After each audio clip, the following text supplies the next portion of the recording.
Cette émission vous est présentée avec la participation de Comic-Con 2012. Pour l'arrivée de son nouveau logo, NoWatch.net lance une nouvelle boutique 100% gérée par ses soins, le Fun Shop. Vous y trouverez toutes sortes de goodies à partir de 5 €. Alors sans plus tarder, rendez-vous sur le Fun Shop NoWatch.net en cliquant sur l'onglet Les boutiques.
Let's take her down. Roger that. Yes, Captain. All personnel, this is the captain. Brace for entry. All systems online. Atmosphere, 71% nitrogen, 21% oxygen, traces of argon gas. Whoa, now that's weather. Just like home. Take us round. Gonna use that as our point of entry. Let's go through that gateway. There. Right there. God does not build in straight lines. This valley. Captain, do you think you can put us down there? Engage landing sequence. Switch the manual. Commence landing. Yeah, baby, yeah. Bringing it down in 5, Preparing to fire RCS. 4, 2, easy does it. Prometheus has landed. Bonjour à tous et bienvenue dans un nouveau numéro de Cinefuzz. Un numéro après 2 semaines de retard quand même, hein, faut le dire. C'est de ma faute d'ailleurs puisque j'étais à Cannes, hein, ouais, c'est ça. D'ailleurs, vous m'avez peut-être vu dans le module qu'avait fait John Plisken sur Cannes avec Philippe Roux sur NoWatch.net. Sinon allez-y, il y a Philippe aussi d'ailleurs. Notre Philippe qui parle. Et puis en plus j'étais malade avant, donc vous m'avez pas vu pour Dark Shadow, j'ai même pas vu Dark Shadow, donc j'ai même pas pu en parler. Ouais. Voilà, mais c'est pas grave, là on revient pour un épisode, le 49,5. Pourquoi? Parce que comme j'ai pas eu le temps de passer le 50e, on est un peu en retard et c'est le décalage, c'est le bordel. C'est un peu comme Star Wars, on se mélange avec les épisodes. Ouais, c'est le 49 Special Edition. C'est ça, c'est le 49 spécial, ouais. C'est le 49, on est très en retard avec le 50e. Mais c'est pas grave, puisqu'il fallait quand même faire un 49,5 pour la sortie de Prometheus, parce que Prometheus, c'est un peu un film très attendu. Hein. Qu'est-ce que c'est comme film? Est-ce que tu peux le présenter un petit peu? Alors oui, donc Prometheus, c'est ni plus ni moins qu'un des films les plus attendus de l'année. Donc c'est le grand retour de Ridley Scott à la science-fiction, 30 ans pile après Blade Runner. Donc voilà, donc le film, on va dire, est en chantier depuis un petit peu plus de 3 ans. Et donc il y a une grosse attente, autour de ce film, hein, qui nous avait été vendu comme la préquelle d'Alien, comme le retour à la Fox à la franchise Alien.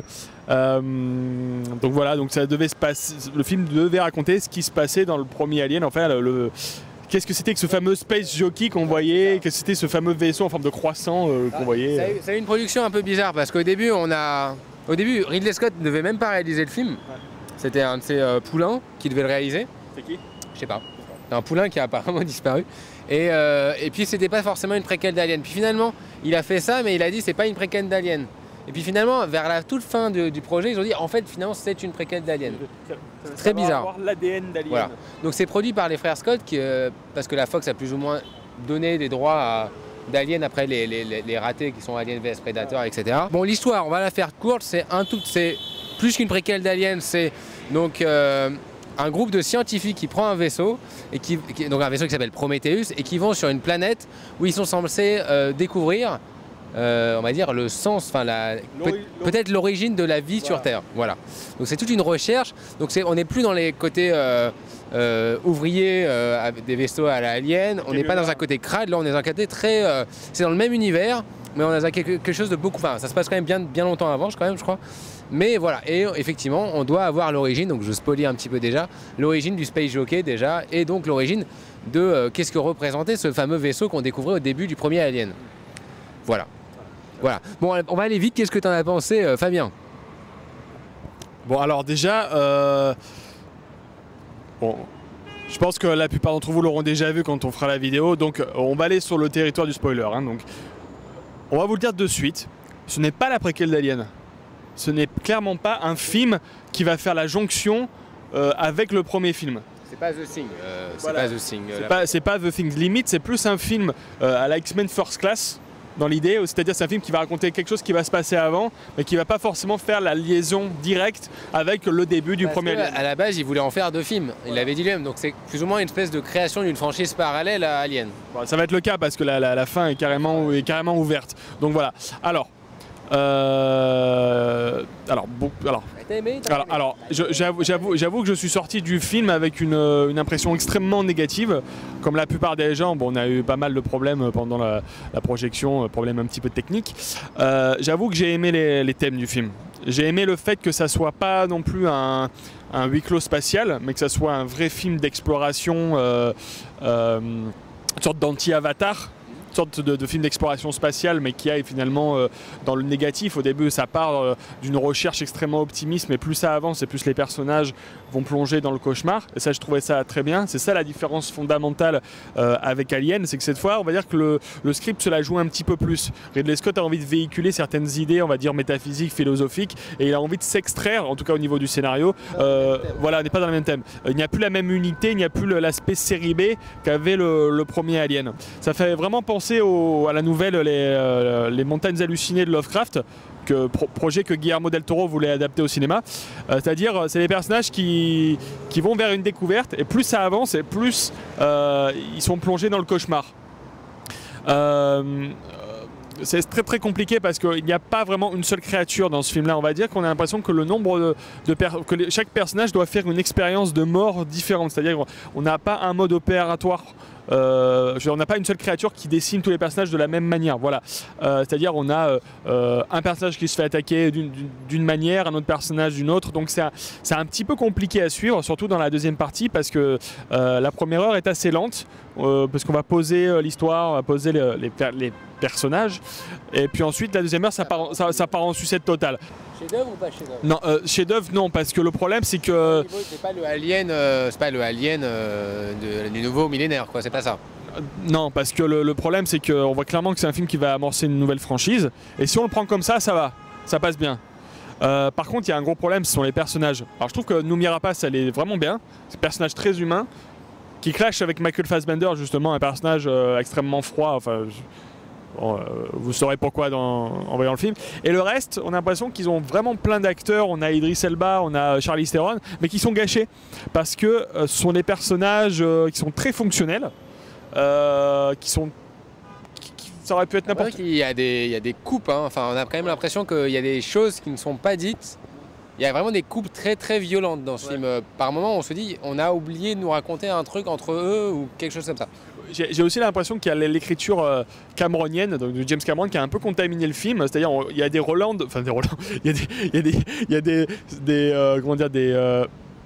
Parfois, on a la sensation de se revoir Avatar et Aliens. Parce qu'on a des personnages comme ça, les mecs qui sont là.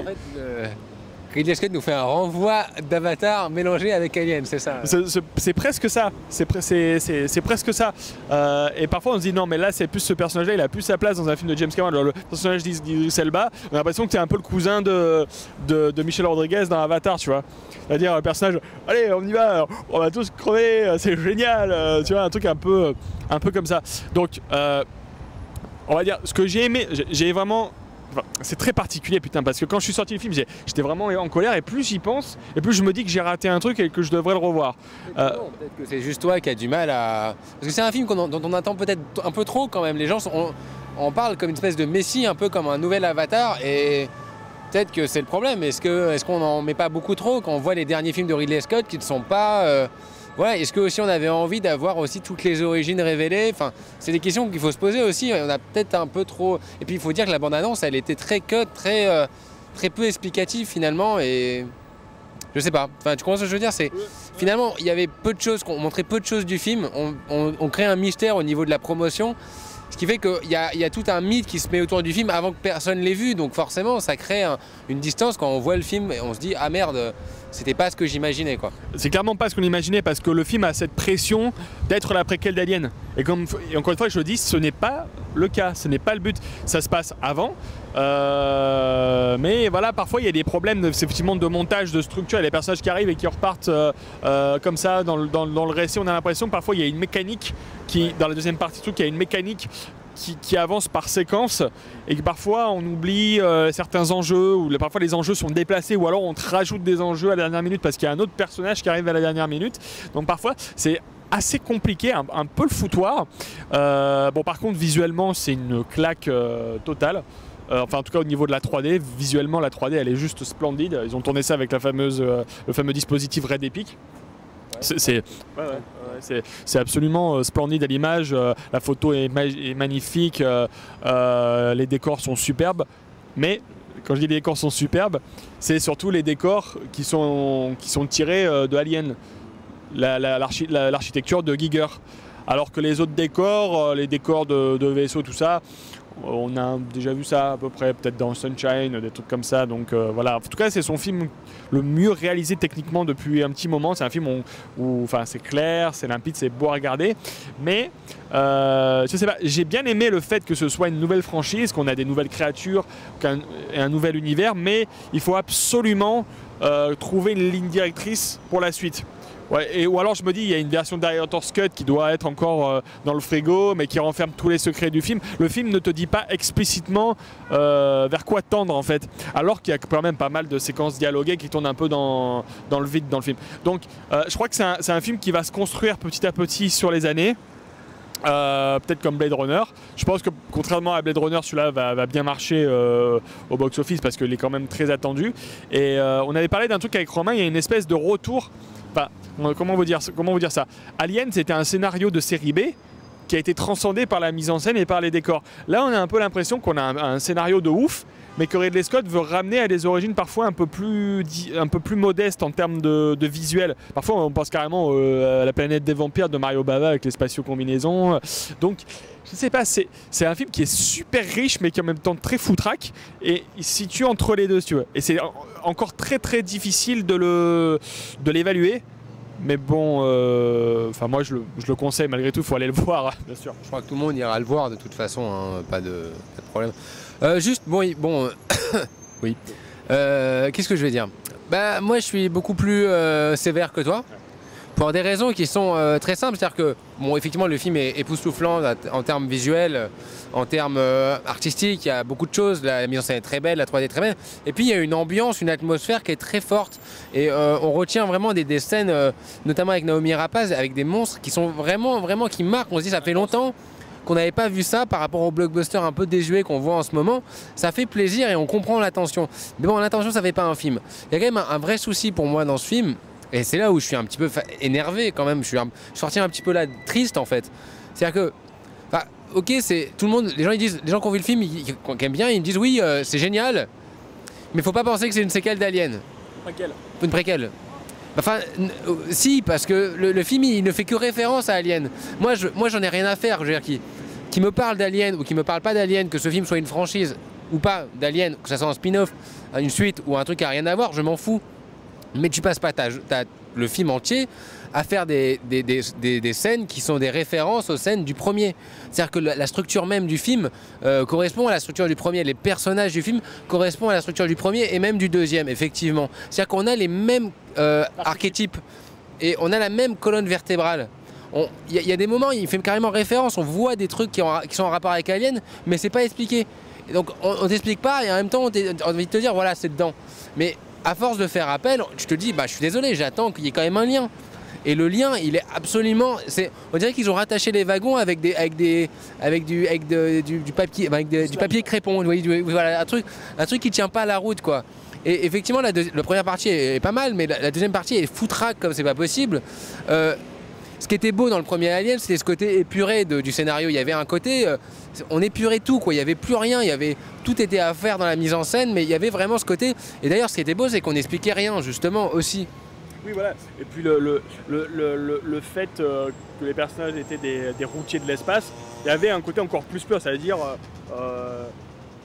comment dire, les personnages étaient juste bruts de décoffrage, quoi, Oui. comme le film en fait. Oui, et là le problème du film il pose vraiment un souci parce que il n'y a pas de ligne directrice, il y a plein d'idées, mais des idées qui sont même pas parfois comment dire, développées jusqu'au bout. Alors est-ce qu'il y a des trous noirs dans le scénario? Est-ce que c'est au niveau de la mise en scène ou du montage qu'il y a eu des soucis? Mais tu peux pas faire si... Il y a des personnages, il leur arrive des trucs pas possibles, après on les oublie pendant 20 minutes, et après c'est limite s'ils vont pas frapper à la porte du vaisseau pour dire coucou je suis là. Voilà. Et tu fais bon, attends non c'est pas possible. Et du coup pendant tout le film tu es là en train de chercher où il veut en venir. Et au moment où il veut en venir, qu'on est censé avoir les révélations sont carrément décevantes et effectivement à la limite de la série B voire de la série Z. C'est-à-dire qu'il y a vraiment des scènes où on se dit bon... quand même, enfin, tu vois, ça serait pas Ridley Scott, ça serait pas Prometheus, il y aurait beaucoup de gens qui seraient beaucoup plus sévères, quoi. Enfin, moi, je suis quand même très bloqué, je pense que ça aurait pu être un très bon film vu la mise en scène, mais le scénario n'est pas bon, quoi. Le scénario n'est vraiment pas bon parce que on peut pas faire une préquelle d'Alien et en même temps oublier totalement d'en faire la préquelle, on peut pas faire référence à 4 films et ensuite les oublier. Peu importe, mais au bout d'un moment, ça crée un souci de scénario. Et ça crée un souci aussi avec des personnages. Parfois, on a littéralement des moments où on se dit mais comment les mecs peuvent réagir à cette situation vu ce qu'ils viennent d'avoir juste avant. Et c'est limite, parfois, c'est pas les portes qui s'ouvrent et c'est autre moment. Donc, il fallait épurer et il y a un problème. Dans Alien, il y avait cette simplicité de se dire bon, voilà, il y a une créature qui est autour de nous, il faut la buter. Oui. Voilà. Là, c'est ah putain, mais il y a ça. Ah oui, mais en fait, il y a ça aussi. Mais en fait, ça parle de quoi là? Et parfois, c'est même pas forcément expliqué. À un moment, Fassbender fait quelque chose avec un des personnages, il fait un truc et ce truc n'est même pas expliqué et ce n'est même pas une résolution par rapport à... C'est-à-dire que plus jamais on revient sur ce qu'il a fait. Alors que c'est quand même un élément très important. Mais finalement, c'est pas très important. Alors ça l'est d'une certaine manière. Et je pense qu'on retrouve aussi des éléments qui avaient, pour les gens qui ont vu les Director's Cut de Blade Runner ou même de Alien d'ailleurs, il y a une volonté de Ridley Scott, et on va voir ce qu'il va faire avec le Blade Runner 2, de trop expliquer. De vouloir trop expliquer ce qu'il veut faire. Moi j'ai rien contre faire une préquelle d'Alien, mais tu vois, c'est ça le problème, c'est qu'en même temps je me dis il m'a pas assez expliqué pour que je me dise son film il est vraiment bon, et il m'a pas assez il a pas laissé en plus, il a pas non plus laissé trop de mystère, quoi. Et c'était comme tu vois dans les dernières versions de Blade Runner, les versions Director's Cut quoi, et vraiment c'est trop expliqué, quoi. Et c'est même et parfois mettre à la limite de l'abstrait. C'est-à-dire qu'on a des moments où on se dit bon stop, quoi, et stop, et c'est pareil, quoi. Il y a le début du film, t'es quand même à la limite, quoi. Tu te dis mais qu'est-ce qu'il veut raconter là? Et on retrouve le Ridley Scott un peu clipesque, un peu je veux trop expliquer, voilà mes délires à moi, un petit peu pub. oui, et puis un peu je veux t'expliquer mes trucs, quoi. Et là on est limite, parce qu'on est limite à se dire ce qui était beau dans ces films d'avant, c'était que c'était pas non plus c'est qu'il y avait aussi un scénario. Moi j'ai envie de dire il aurait fallu couper des scènes, il aurait fallu en rajouter, quoi. Je suis un peu bloqué par ça. Après le scénario est très bon. Effectivement ça fait énormément référence à Lovecraft. D'ailleurs Del Toro l'avait dit, hein, il a dit que peut-être que son film ne pourrait pas se faire à cause de ce film là, tellement des scènes sont reprises par rapport aux Montagnes Hallucinées.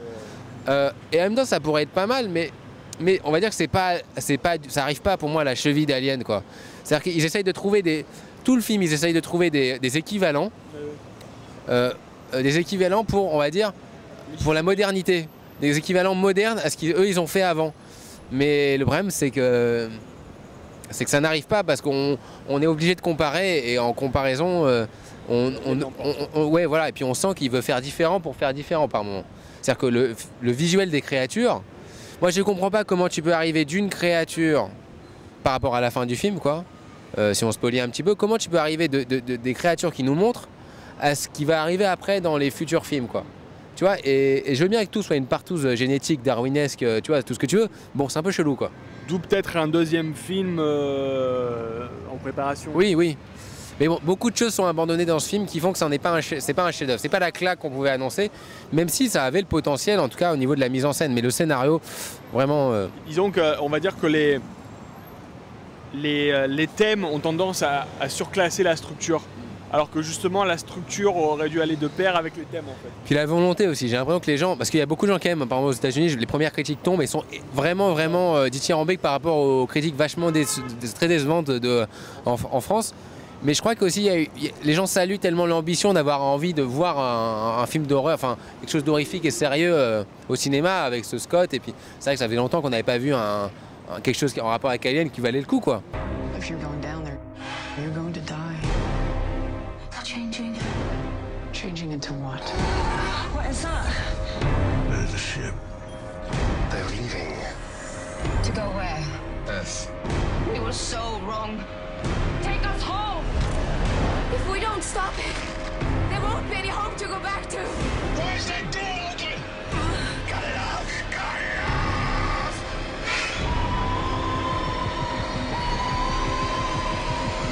Get it out of me!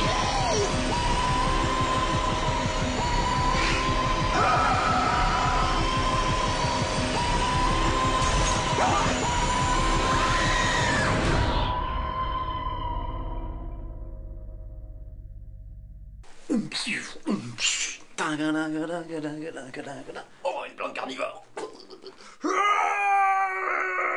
C'est trop la classe. Non. Hein? Non, franchement non. Mais pourtant j'ai la flèche. Bah, je t'assure que non. On y va? Ouais, d'accord. Comic-Con Paris, le festival des cultures geeks du 5 au 8 juillet. Mais même avec la flashouille. Non, mais surtout avec la flashouille. Alors moi je sais pas comment le classer par rapport à la franchise Alien. Je vous rassure que c'est quand même... c'est quand même déjà mieux que Alien vs Predator, c'est quand même déjà mieux que Predator tout court, là il y a même pas de comparaison possible. Limite il faudrait plus le recontextualiser dans le corpus, pas forcément dans le corpus Alien, mais dans le corpus d'aujourd'hui, le corpus Avatar, John Carter, Moon, tu vois, ce genre de choses. Et je sais pas encore. Ce film-là, c'est son propre et sa propre entité, mais sans l'être en fait. Très bizarre. Il y a trop de références. Enfin, je trouve pas qu'il y a trop de références à Alien pour que ça soit sa propre identité. C'est-à-dire qu'à un moment donné, soit fallait être indépendant, soit fallait faire des références. Mais tu peux pas être entre les deux comme ça. C'est ça. Donc je trouve un peu schizophrène le film. C'est pour ça. C'est parce qu'il veut justement être sa propre entité, mais en même temps, il sait qu'il y a un cahier des charges qui fait qu'il ne pourra pas l'être totalement. Donc je sais pas encore. Je vais aller le revoir, mais absolument. Pour un peu justement le revoir sous une autre perspective, parce que déjà le fait qu'on en parle comme ça montre qu'il est fascinant le film, parce que ça montre que tu réfléchis encore après, tu te dis où est-ce que ça rate, où est-ce que moi j'ai raté le truc. Voilà, parce qu'il y a des trucs qui sont ratés. Je serais juste à dire que moi ça m'inquiète un peu pour Blade Runner 2 en me disant bon qu'il aille pas non plus trop expliquer les choses quoi, et je suis un peu gêné quand même de voir par exemple c'est quoi les Space Jockey quoi. Ouais. Tu vois, j'ai un doute en me disant putain ça me fait chier quand même. Enfin, je comprends, mais si c'était juste pour dire ça, tu vois, c'est pas aussi fort que ce que je pensais que ça allait être, quoi. Enfin, par rapport au Space Jockey, par rapport à la révélation, au final, ah ok, bon, ça va être dur, quoi. Tu vois, il y a des choses comme ça où on se dit comment on va faire la liaison après quand on reverra les prochains aliens. Ça change quand même beaucoup de choses, quoi. Ça change des choses, et en même temps, tu dis c'est un peu comme les origines de Dark Vador. Est-ce que tu as envie de savoir ça? Oui. Tu vois, parfois il n'y a pas t'as pas envie d'en savoir sur les origines du mal des fois. Oui. T'as envie de laisser ça dans le mystère. Et là, bon. Et je pense qu'il y avait possibilité, tu vois. Ou alors fallait faire mieux, fallait mieux expliquer, quoi. Mais tu vois, il va trop dans la franchise pour ensuite dire ah bah non, c'est pas du tout Alien. Tu te fais pas si quand même un peu, tu vois. T'arrêtes pas de faire des références dessus. Enfin voilà, je suis un peu gêné là-dessus. Ouais. Mais bon, c'est quand même un film important à voir. C'est quand même quelque chose qu'il faut avoir. Et puis si vous avez vos idées à vous. Allez-y, parlez, donnez vos références, donnez vos explications aussi, parce que ce film vaut le coup d'œil quand même. Franchement, allez-y, et nous on suivra, parce que c'est vraiment sur ce film-là où le partage de points de vue va être essentiel, parce que c'est vraiment un film qui va se nourrir des impressions des gens, de leurs sensations, ou de leurs émotions ou pas, vis-à-vis du film. Donc franchement, moi j'ai vraiment hâte d'entendre ce que disent les gens. Et puis j'aimerais bien avoir une suite avec Denzel Washington réalisée par Tony Scott, si tu veux. Ça serait vraiment pas mal, quoi. Hein, avec des Predators. C'est avec des Predators, ouais. Prometheus, Prometheus, what the fuck, quoi, tu vois. Prometheus, oui, c'est ça, oui. Avec Denzel Washington, réalisé par Tony Scott, ça serait... Là, on comprendrait rien, mais on s'en foutrait. Oui. Bon, on se dit à bientôt. On vous salue, on vous dit à bientôt. Et n'oubliez pas que dans l'espace, personne ne vous entend crier.